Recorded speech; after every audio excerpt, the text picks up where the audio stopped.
Oyundan dərhal sonra Qurban Qurbanov yayımçı kanala müsahibə verirdi, flash müsahibə və orada sual verirdi ki, sizcə bu qələbə Azərbaycan futbol tarixinin ən böyük qələbəsidirmi?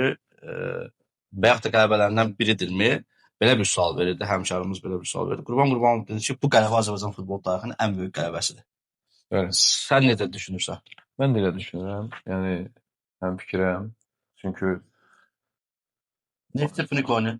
yox, yəni bu Neftçi Punik oyunu götürəndə biz komandaların səviyyəsinə baxmalıyıq da. Neftçi Punik oyunu bizdə siyasi cəhətdən ən böyük oyunumuzdur. Yəni o vaxt ki, siyasi cəhətdən. Amma bugün müasir futbolda klubların hansı səviyyəyə gəlib çatması və Çempionlar Liqasında Eintracht üzərində qələbəmiz bu böyük qələbədir. Yəni üzr istəyirəm, yenə də bax yəni bax o Neftçi Punik oyunu, Azərbaycan milliçinin U21-in qələbəsi. Yəni bu qələbələri biz kiçiltmirik. Təbii ki, Bu bizim qələbələrimizdir, böyük qələbələrdir. Amma burada siyasi baxımdan o dönəmlərimizə gedəndə siyasi baxımdan bu önəm kəsb edən qələbələrdir.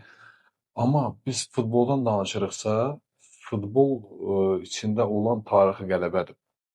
Deyirlər ki, ilklər heç vaxt unudulmur. Neftçinin Aprellə oyunu yadıma gəlirsə, Bəli. onu da ondan da mı daha üstündür, yəni səncə?